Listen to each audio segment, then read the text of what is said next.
ना मुझे सुनाई दे। 4 चैप्टर्स है, कितने टोटल चैप्टर्स है? 4। There are 4 chapters. और पहले चैप्टर में जैसे हमने बात कर ली कि पौलुस रसूल जो है इस चैप्टर में, इस पूरे एपिसोड में जॉय पे बात करता है। तो पहले चैप्टर में जो है वो बात करता है joy in living for Christ, joy in living for Christ.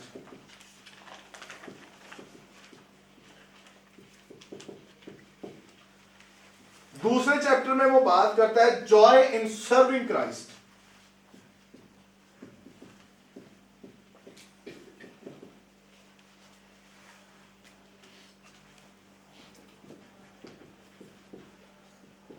In unity. जी, तीसरा चैप्टर होता है joy in knowing Christ.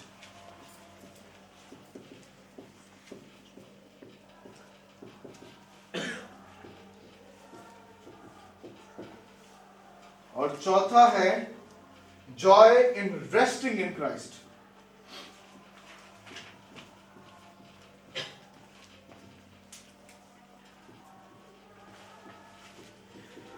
Urdu में अब आपसे शेयर करता हूं। पहले चैप्टर में पौलुस रसूल बात करता है मसीह यीशु में जो है जिंदगी गुजारने में शादमानी, आमीन। फिर दूसरे चैप्टर में बात करता है मसीह यीशु को जो है वो सर्व करने, यानी मसीह की खिदमत जो है इत्तेहाद में रहकर जो है उसकी खिदमत करने में शादमानी, यूनिटी के ताल्लुक से बात करता है दूसरे चैप्टर में। तीसरे चैप्टर में वो बात करता है मसीह यीशु को जानने के ताल्लुक से शादमानी, जितना मसीह को जानेंगे शादमानी से बढ़ते जाएंगे। चौथे चैप्टर में वो बात करता है कि joy in resting in Christ. इसका मतलब क्या है? मसीह यीशु में जो है वो जो आराम में आपको दाखिल करता है, मसीह में जो आप आराम पाते हैं उसमें भी शादमानी है। यस, ठीक है, मसीह के आराम में शादमानी। तो चलें जी, मुबारक हो। ये था पस मंजर। अब हम आएंगे टेक्स्ट पे। घबरा नहीं जाना, सुर नहीं ना लंबा पस मंजर दसता है। टेक्स्ट भावे 9 बजे तक मैं ही लेके जाऊंगा, डोंट वरी। कौन कौन थक गया है? थोड़ी देर के लिए खड़े हो जाए जरा। ये मैंने अपने बुजुर्ग डॉक्टर कैसर साहब से सीखा है। थोड़ी देर के लिए हम जरा अपने पुश अप करते हैं। ये सारे खड़े। ये कौन सा बच्चा है? अच्छा, ये बच्चा नहीं, ये बच्चों वाला है। चलें जी, थोड़ा हाथ करें जी, मूव करें, कोशिश करें। चलो ऊपर कर दें, यूं हाथ करें। कासिम, तस्वीर बनाओ बेटे।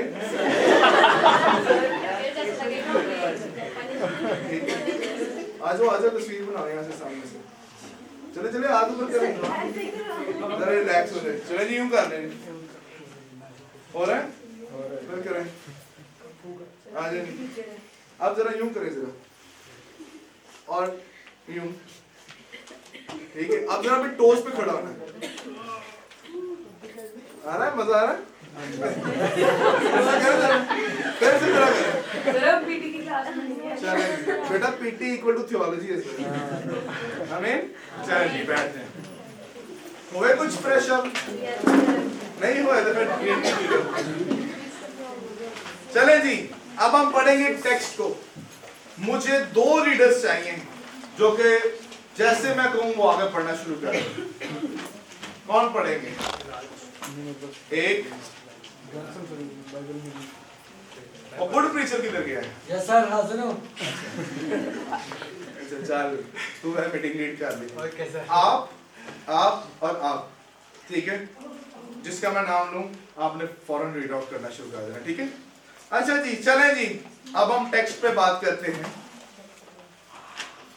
प्रेज गॉड जी, पढ़िएगा पहली 2 आयत जी। क्या नाम है? इरम, फर्स्ट 2 आयत पढ़िएगा।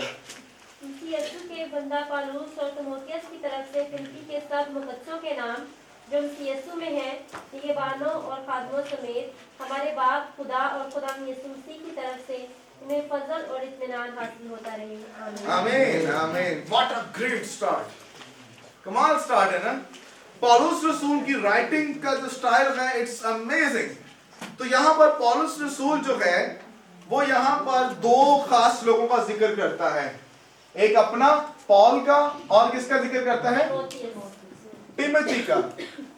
ठीक है, पौलुस रसूल दो यहां पे कैरेक्टर्स को इंट्रोड्यूस कर रहा है, एक अपने आप को इंट्रोड्यूस करा रहा है और तिमोथियस को। आपको पता है उस टाइम पे तुम्हार होते थे, उस टाइम पे ये A4 शीट्स नहीं होती थी, क्या होते थे, तुम्हार। मैट्रिक में आपने जब लेटर लिखना सीखा था तो आप अपना नाम कहां पे लिखते थे, सबसे लास्ट में। लेकिन यहाँ पे खत में पहले क्यों है, क्योंकि सर ये लेटर्स ज्यादा लंबे होते थे तो वो पहले से बता दिया जाता है कि नाम जो लिखने वाला कौन सा शख्स है। तुम्हार को खोलने में भी टाइम लगता था, ठीक है, तो पहले ही बता देते थे कि अच्छा जी पौलुस की तरफ से आए जनाब जी पौलुस से लिखे, ठीक है। उस टाइम पे बंदा आखिरी सफे पे नहीं जाता था, चल लिखिया कितने वरना 2 घंटे खाली खोलन चला के, तो शुरू में इसलिए लिखा जाता था ताकि इंडिकेशन हो जाए कि लिखा किसकी तरफ से गया। आमीन। तो पौलुस रसूल और पौलुस के ताल्लुक से हमने यहाँ पर जिक्र कर दिया है। तो पौलुस रसूल कहते हैं मसीह यीशु के बंदों पौलुस और तिमोथियस की तरफ से। अब यहाँ पर जो बंदों का लफ्ज इस्तेमाल हुआ है, अगर हम इंग्लिश में देखें तो यहाँ पर आया है लफ्ज बॉन्ड सर्वेंट, बॉन्ड। और अगर हम ग्रीक में देखें तो आप इसको लिख लें, वो आया है डूलॉस। क्या आया है, मुश्किल तो नहीं है, क्या ग्रीक वर्ड क्या है, डूलॉस। बॉन्ड सर्वेंट या डूलॉस का क्या मतलब है, डूलॉस का मतलब है गुलाम। क्या मतलब है, इसका मतलब है स्लेव, गुलाम। तो पौलुस रसूल अपने आप को और तिमोथियस को मसीह यीशु को क्या कह रहे हैं, गुलाम कह रहे हैं। हालेलुया। सो पौलुस रसूल यहाँ पर गुलाम जो है वो अपने आप को कह रहा है। अब यहाँ पर जो गुलाम की तरफ से बात है ना, आपका बड़ा ज़हन समझ चलता होगा, अच्छा ये स्लेव्स, याद रखें स्लेव्स में और वेटर में फर्क होता है, ठीक है, स्लेव्स में और वेटर में फर्क होता है। वो वेटर क्या होते हैं, वो आपके डाइनिंग टेबल पर आपके बुलाने का इशारा देने का वो क्या करते हैं, ठीक है। पर आखिरकार गुलाम स्लेव है कौन, तो जनाब जी इसकी भी डेफिनेशन लिख लें, slave is devoted to the master. क्या है, एक गुलाम जो है वो अपने जो है वो मास्टर का, अपने मालिक का फरमाबरदार है। Number 2, he is bound to the servant, उसका जो है एक गुलाम का अपने मालिक के साथ एक रिश्ता होगा। Number 3, he follows the master, एक गुलाम अपने मालिक की पैरवी करेगा। ये 3 डेफिनेशन जो हैं आप गुलाम के ताल्लुक से सीख सकते हैं। और पौलुस रसूल कहता है we are slaves of Christ. इसका क्या मतलब है कि he is devoted to Christ. आमीन।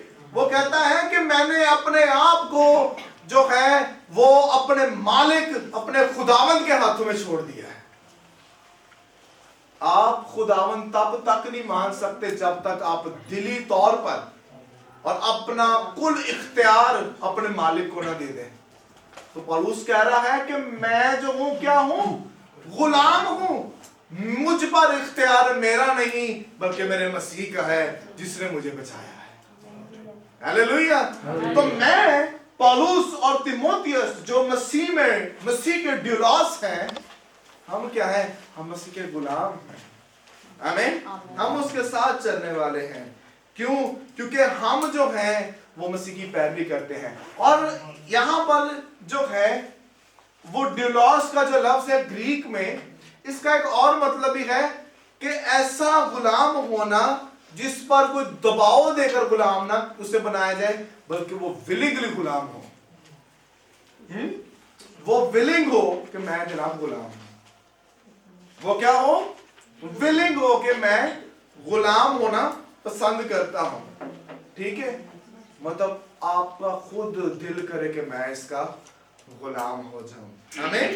तो यहां पर जो है वो हमें यहां पर जिक्र मिलता है तिमोथियस का। ठीक है, टिमोथी इसका जो है वो इंग्लिश नेम है, टिमोथायस जो है या टिमोथियस जो है वो हमें इसका ग्रीक नेम नजर आता है। तिमोथियस के ताल्लुक से बात करूं तो इसकी जो माँ थी वो यहूदी थी, लेकिन बाप क्या था? यूनानी था।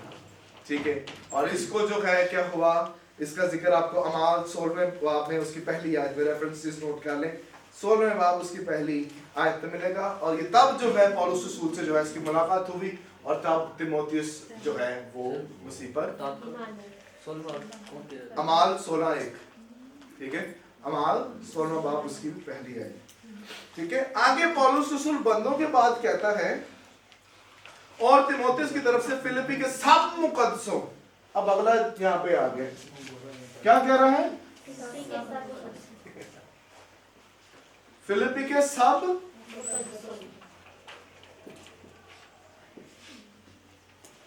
ऐसे ही। ठीक है, मुकद्दसों को इंग्लिश में क्या कहते हैं? यहां पे लफ्ज आए,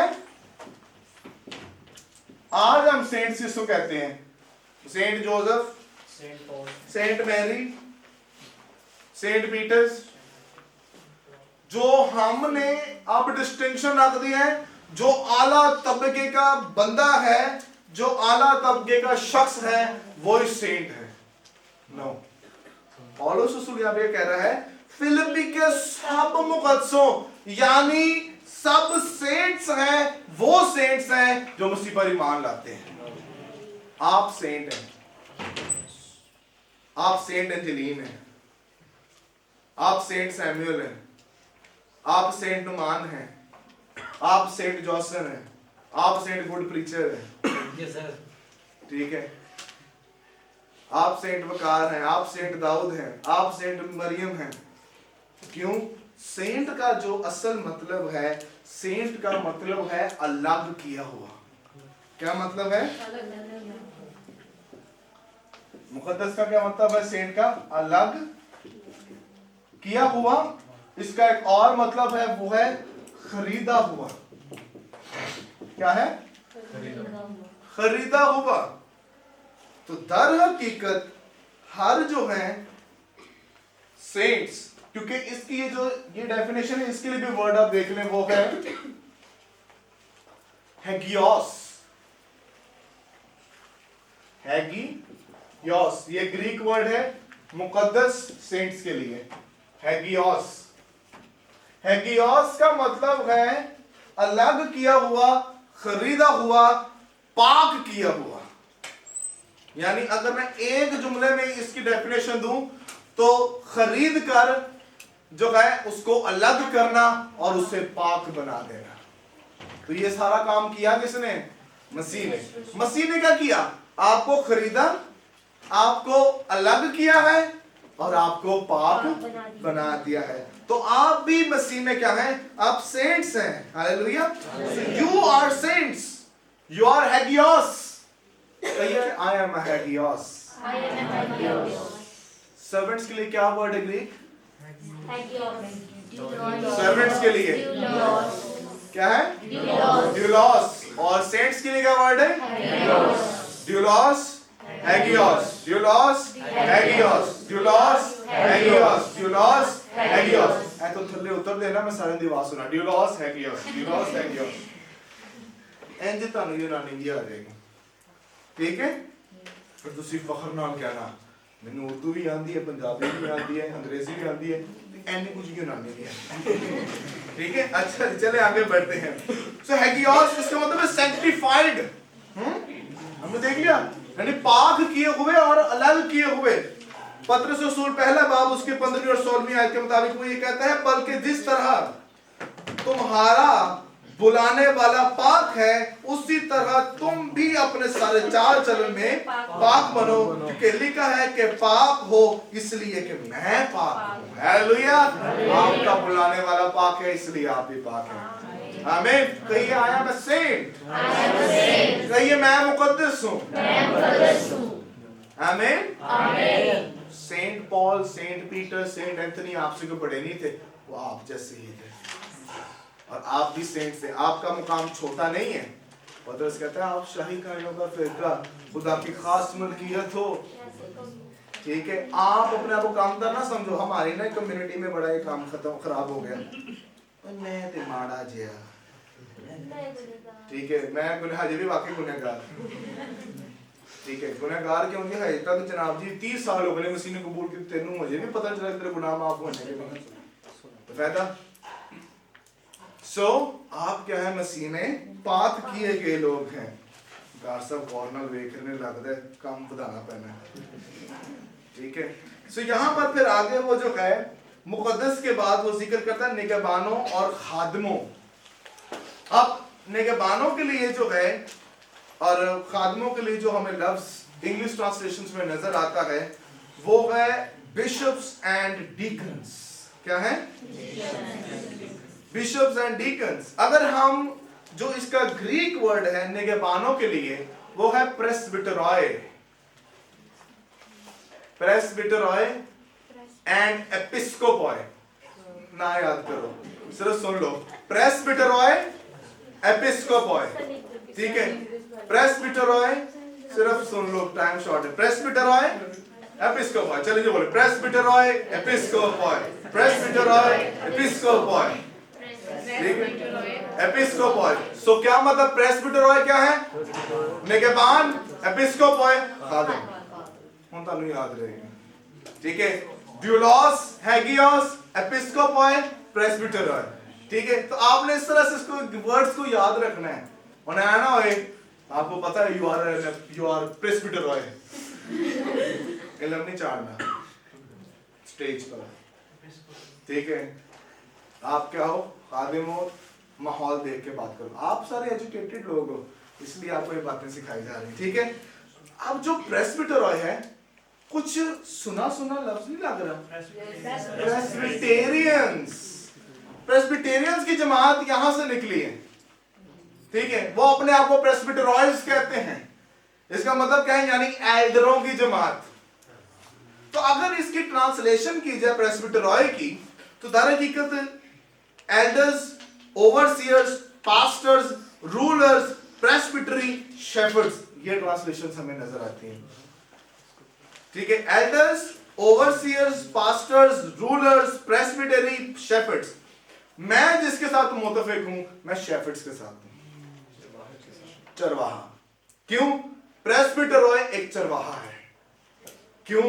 क्योंकि एक चरवाहा अपनी भेड़ की गलाबानी करता है, उसको उसकी टेक केयर करता है, उसके दूध का, उसकी खुराक का वो क्या करता है? बंदोबस्त करता है, ख्याल करता है। आमीन। तो मैं जो हूं मैं चरवाहे के साथ मुतफिक हूं क्योंकि वो अपनी भेड़ को खुराक भी देता है और क्या करता है? उसको प्रोटेक्ट भी करता है। आमीन। अब आपके मुताबिक जनाब एल्डर या कोई प्रेस्बिटरॉय होना कैसा चाहिए? तो रेफरेंस नोट करें, पहला तिमोथेयुस 3 बाब पहली 2 आयत। इसमें यूं लिखा है, ये बातें सच है कि जो शख्स निगहबान का ओहदा चाहता है वो अच्छे काम की ख्वाहिश करता है। पहला तिमोथेयुस 3 बाब पहली 2 आयत। पहला तिमोथेयुस 3 बाब पहली 2 आयत, इसमें लिखा क्या? सुन ले, ये बात सच है कि जो शख्स निगहबान का ओहदा चाहता है वो अच्छे काम की ख्वाहिश करता है। बस निगहबान को बेइल्जाम, एक बीवी का शौहर, परहेजगार, तालीम देने के लायक। हुन दसो कितनी बीवियों का शौहर? पिछले 2 भी हो गए ना।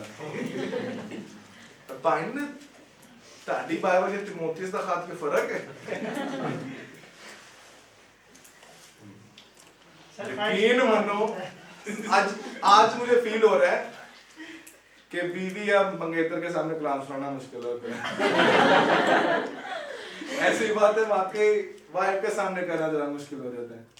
आप ना तो मैंने खुल के बात करनी थी। तो जी, तो क्या है? एक बीवी का शौहर हो, बेइल्जाम हो, परहेजगार और खास तौर पर तालीम देने के। तालीम कौन देगा? जो खुद तालीम लेगा। तालीम वो ही देगा जो खुद तालीम को हासिल। और आगे कुछ आयत को जब आप आगे बढ़ते हैं वहां पर एक और लिखा, अपने घर का बाखूबी बंदोबस्त करने वाला हो। He is what, he is a presbyteroi, ठीक है, ही इज अ प्रेस्बिटेरॉय। तो इसलिए पौलुस रसूल कहता है कि जो मसीह यीशु में है, निगहबानों और खादमों समेत, अब ये किनको लिखता है, उनको लिख रहा है जो मसीह यीशु में मुकद्दस हैं, और फिलिपियों के शहर में, फिलिपियों की कलीसिया में जो प्रेस्बिटेरॉयज हैं, जो एपिस्कोपॉयज हैं, उनको ये खत लिख रहा है। यानी जो निगहबान हैं, जो वहां पर खादिम हैं, उनको जो है ये खत जो है वो लिखा जा रहा है। अब हमने जो देख लिया कि निगहबान जनाब कौन है, प्रेस्बिटेरॉयज कौन है, खादिम एपिस्कोपॉयज कौन है। एपिस्कोपॉयज को भी देखे ना कि वो कौन है जनाब। अगर हम डीकन्स, इसका तर्जुमा है डीकन्स, ठीक है, सर्वेंट्स या डीकन्स आप कह लें, तो डीकन जो है वो एक शेफर्ड के अंडर या उसकी सुपरविजन में काम करता है।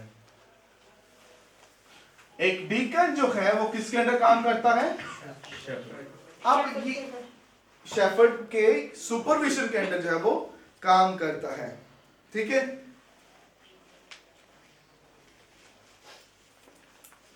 जी, पहला तिमोथियुस 3 बाब 8वीं 10वीं आयत, पहला तिमोथियुस 3 बाब 8वीं से 10वीं आयत तक। इसी तरह खादमों को भी संजीदा होना चाहिए, वो जुबान और शराबी और नाजायज नफा के लालच ना हो, और ईमान के भेदों को पाक दिल में हिफाजत से रखें, और ये भी पहले आजमाए जाएं, इसके बाद अगर बेइल्जाम ठहरे तो खिदमत का काम करें, ठीक है।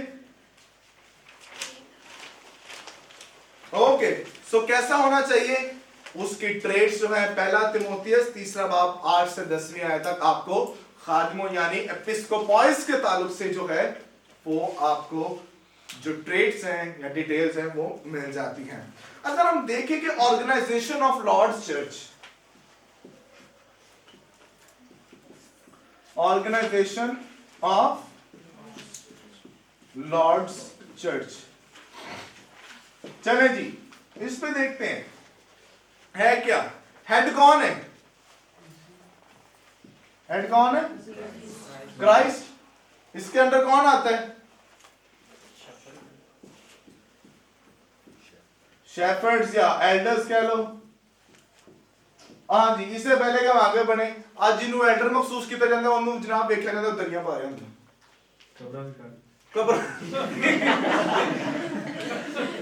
एल्डर्स का काम क्या है, प्रेस्बिटेरॉयज का काम क्या है, सुपरवाइज करे,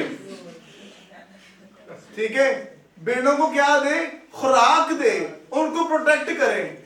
थे वो बेड़ा थे कब्र खोद रहे हैं जी एल्डर साहब ने। ये एक अजीब कॉन्सेप्ट और जो है हमें यहाँ पर अजीब फलसफा जो है हमारे कुछ चर्च ट्रेडिशंस में नजर आने लग गया है। सो ऑर्गेनाइजेशनल क्या है, हमें लॉर्ड चर्च नजर आता है, हेड कौन है, क्राइस्ट। क्राइस्ट के अंडर कौन आता है, शेफर्ड्स या एल्डर्स। उसके बाद कौन आते हैं, डीकन्स। ते बाबा डेविड कहता है कुछ डीकन जो महसूस किए जाते हैं, एक साल बाद वो डीमंस बन जाते हैं। Deacons become demons. डीकन्स का काम क्या होता है कि जनाब मीटिंग स्टार्ट होने वाली है, एपिस्कोपॉस का काम क्या है, मीटिंग स्टार्ट होने वाली है, इंतजामात का ख्याल करें। तो जनाब मीटिंग स्टार्ट भी हो गई है, पौना घंटा निकल गया तो डीकन साहब आ रहे हैं छाती चौड़ी कर दी। तो किसी ने मशहूर कर दिया हमारे इस कॉलोनी में कि बिब्लिकल फेथ चर्च तो जरा डीकन भी जाता सीधा किते होर जाके इवेंजलिस्ट या पादरी लगता है। मशहूर यहाँ पे है निशात करण में कि यहाँ का डीकन भी जो है वो किसी और चर्च में पादरी है, वो बशर लगाते हैं। याद रखें शेफर्ड्स का जो हमें 5-fold मिनिस्ट्रीज नजर आती हैं, इसका ताल्लुक जो है आपकी बुलाहट के साथ है, आपकी कॉलिंग के साथ है। नेक्स्ट, अब ये मुझे इस साल के सेमिनार्स का स्केचेस मिल रहे हैं कि मैंने क्या क्या आपको करवाना है, क्योंकि कई ऐसी बातें जो हम मॉड्यूल्स में कवर नहीं कर पाते, ऐसे सेमिनार्स में हम कवर कर लेंगे। आमीन। सो इसके बाद कौन आते हैं, चर्च मेंबर्स, ठीक है, ठीक है। सो हेड इज क्राइस्ट, मसीह, ठीक है, निगहबान,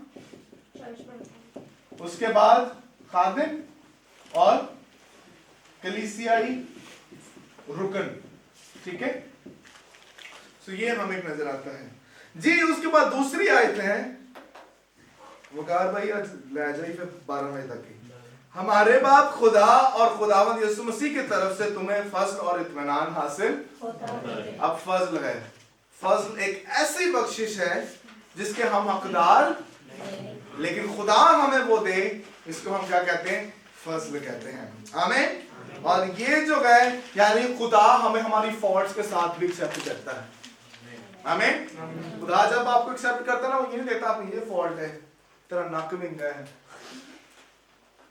तेरा मुंह छोटा है, एक लत छोटी है, एक लत बड़ी है, तू गुनाहगार है, तू बदकार है। नो, खुदा जब एक्सेप्ट करता है तो वो आपकी फॉल्ट्स के साथ आपको एक्सेप्ट करता है। आमीन। खुदावन ने जब याकूब को एक्सेप्ट किया तो वो उसकी फॉल्ट्स के साथ उसको एक्सेप्ट किया था। याकूब का मतलब क्या है? धोखेबाज। ठीक है, उसने क्या हुआ किया था? एसाऊ से जो है परोठे होने का हक ले लिया था, छीन लिया था, लेकिन खुदा ने जो है उसको उसकी खामियों के साथ ही उसे एक्सेप्ट किया था। और ग्रेस की डेफिनेशन मेरी फेवरेट जो बाइबल में हमें मिलती है, मेरी जो सुपर डुपर फेवरेट आयत है वो है रोमियो 5:8। इसमें लिखा है, लेकिन खुदा अपनी मोहब्बत की खूबी हम पर यूं जाहिर करता है कि जब हम गुनहगार थे तो मसीह हमारी खातिर हुआ। हालेलुया। ये फजल की बेस्ट डेफिनेशन है जो कि आपके रोमियो के खत में आपको मिलती है। और आगे लिखता है, तुम्हें फजल और इत्मीनान। अब इत्मीनान की बात करता है, पीस की बात करता है। अब ये पीस क्या मेरे और आपके दरमियान वाले पीस की बात कर रहा है? इत्मीनान मेरा और आपके दरमियान? नो, ये हमारे और खुदा के दरमियान पीस की बात कर रहा है। आमीन। ये उस सलामती, उस इत्मीनान के ताल्लुक से बात करता है जो हम खो चुके थे। हमारा टूटा हुआ रिश्ता जो अब दोबारा बहाल किया गया है, उसके फजल के वसीला से वो इत्मीनान है। किसी ने मैकडोनल्ड ने अपनी तफसीरों में ये लिखा है कि अगर रूट जो है वो ग्रेस है, अगर जड़ जो है वो फजल है, तो उसका फ्रूट इत्मीनान है। आमीन। उसका फल क्या है? इत्मीनान है। हमें इत्मीनान नजर आता है। तो पीस हमें किस लिए है? कि हम जो है मसीह के साथ जो है वो इत्मीनान रखते हैं। और ये आइज़ाया 59 वर्सेस 1 और 2 आप जल्दी